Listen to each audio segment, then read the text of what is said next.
Quiero saludar en Madrid al primer invitado de la tarde de hoy, José Ramón Bauza, eurodiputado liberal del grupo político Renew Europa. Además, integrante de la Comisión de Relaciones Exteriores del Parlamento Europeo. Bienvenido, gracias por acompañarnos. Un placer, como siempre. Igual, el placer es nuestro. A ver, las inhabilitaciones recientes lograron movilizar al Parlamento Europeo, es decir, lograron que asumiera posición nuevamente en relación a Venezuela después de 2 años de silencio. Pues efectivamente, el hecho de que presentara esta resolución venía también, aparte, obviamente, el principal motivo es la inhabilitación de María Corina Machado, sin ningún tipo de duda. Y cuando digo María Corina Machado, podríamos hablar de cualquiera de las 13 personas que optan en esas primarias a ser el candidato a la presidencia, en este caso, de la República de Venezuela. Eso por un lado. Pero era sumamente importante también dejar claro que hacía 2 años que en el Parlamento Europeo no llevábamos ninguna resolución que hablara específicamente de Venezuela, sabiendo además las circunstancias tan dramáticas y tan drásticas que vive el pueblo venezolano. Por lo cual es una doble opción. De hecho, mi intervención la inicié así. Hace 2 años que no hablamos de Venezuela y que sobre Venezuela hay un silencio en el Parlamento Europeo.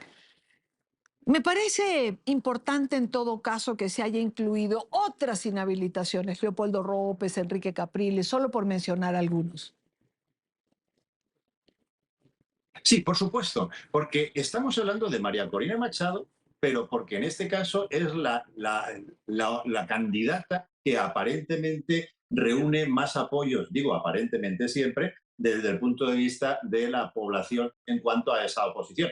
Pero podríamos hablar de Enrique Capriles, de Freddy Superlano, de cualquiera de las personas que optan a esas áreas. Porque es María Corina, pero podría ser cualquier otro en el momento que vean que tenga alguien oportunidad. El régimen chavista, el régimen de Maduro, lo único que quiere es precisamente evitar una alternativa válida. Y por eso precisamente esta resolución, a mí me consta y a muchos nos consta, que le ha hecho mucho daño porque pone en evidencia precisamente que la comunidad internacional, en este caso el Parlamento Europeo, no va a ceder ni un ápice precisamente para salvaguardar las oportunidades que en este caso les ofrecen las primarias al pueblo venezolano.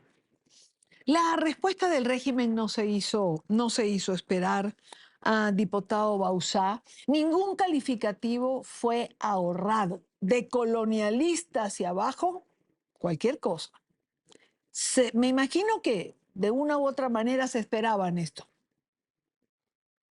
Por supuesto, y sobre todo la conclusión a esa respuesta es que hemos acertado. La conclusión a esas manifestaciones es que hemos dado con la tecla, como decimos aquí. En definitiva, que hemos hecho aquello que le ha fastidiado enormemente, en este caso, al régimen y que ha tenido que salir en tromba y a tropel diciendo auténticas barbaridades porque precisamente a los dictadores, y en este caso, como hemos dicho continuamente, lo que más les ha dolido es que le llamemos por su nombre, que en este caso son criminales. Mm. Si hay algo que preocupa particularmente, diputado, es el anuncio de Jorge Rodríguez de que la Unión Europea no sería invitada a las elecciones del 2024 y que no entraría de ninguna manera mientras ellos fueran los representantes del Estado venezolano. ¿Malos presagios? Bueno, evidentemente nosotros no podemos asistir si no se nos invita, pero si alguien no tiene nada que ocultar, no evita que alguien vaya a su casa, obviamente. Es decir, en este caso, si el régimen piensa que todo es abierto, que es transparente y todo es válido, ¿por qué no deja y no permite en un futuro a una misión de supervisión, de observación electoral, que todo funciona correctamente? Dice el refrán en España que todo ladrón, que cree el ladrón que todos son de su condición. Y en este caso, nunca mejor aplicado ese refrán.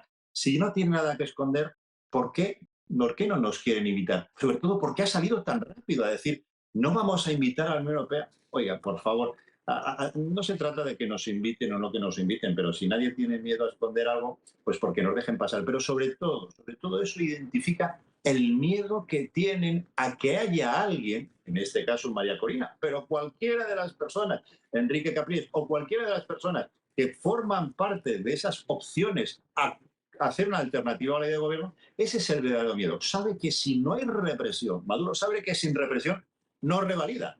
Y ese es el verdadero drama y el verdadero miedo, y por eso ha salido en tromba y en tropel cuando les hemos dicho simplemente lo que son unos criminales.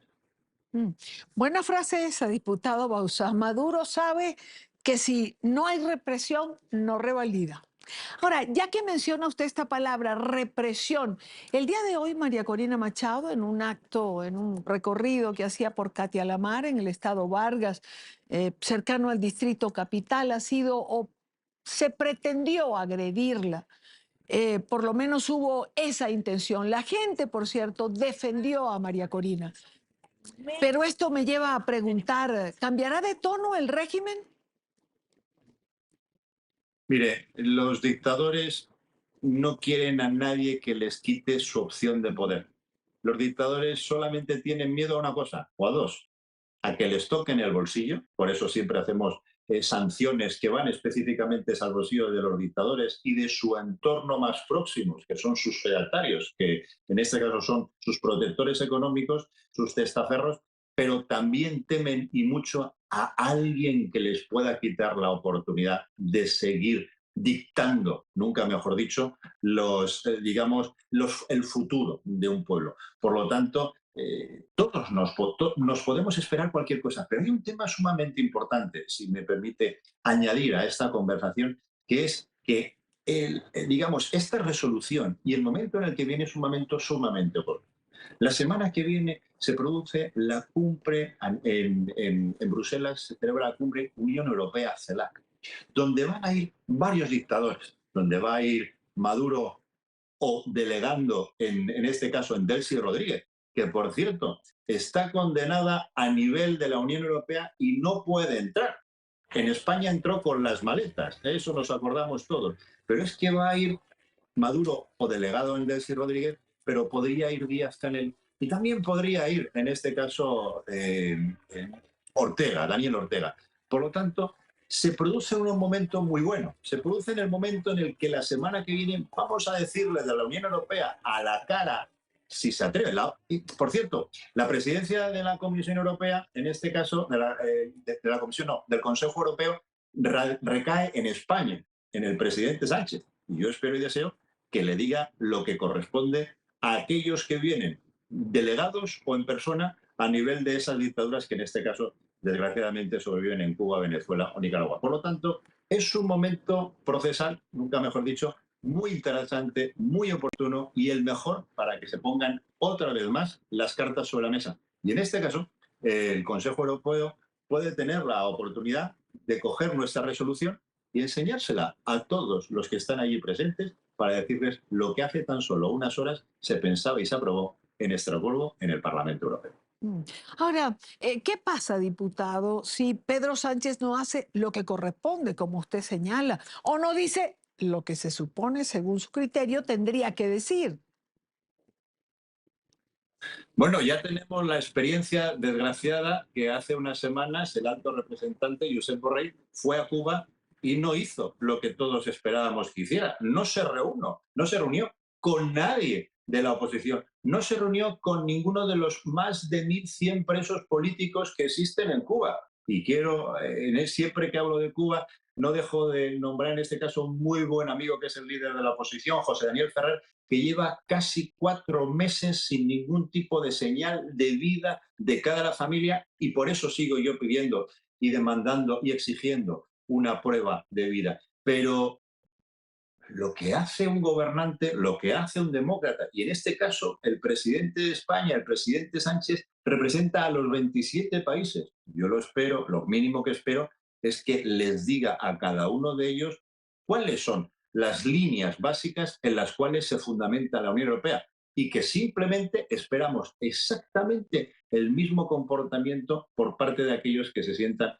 a nuestra mesa. También debo decir, perdón que interrumpa o que incluya otro punto, que esta misma semana también hemos incluido una resolución sobre Cuba, precisamente por un análisis precisamente de ese convenio bilateral en materia de cooperación. Por lo tanto, espero y deseo que el presidente Sánchez llame a cada uno por su nombre, exija lo que le corresponde y así simplemente lo que haremos es sentar justicia sobre aquellos que hoy no tienen democracia, carecen de libertad, ven absolutamente vilipendiados sus derechos humanos, como es el caso, en este caso, de los venezolanos. 7 millones de venezolanos en el exilio, 7 millones que están deseando y volviendo a pensar en que hay una oportunidad, en este caso con la oposición, en que elimine al dictador de ese mando, que es terrible, traumático y sobre todo criminal. Mm.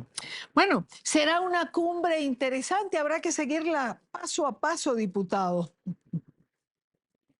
Yo la seguiré minuto a minuto. Nosotros también.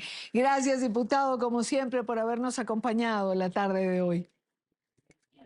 Pues siempre es un placer y encantado de hablar con vosotros. Y cómo no, no dejaremos, y repito, yo sé que son palabras muy oídas, pero no estáis solos, de verdad. Los venezolanos de bien que estáis en Venezuela y los que están en el exilio, no estáis solos y os lo queremos demostrar. Muchísimas gracias de nuevo. Gracias por acompañarnos, como siempre, por la gentileza de su tiempo.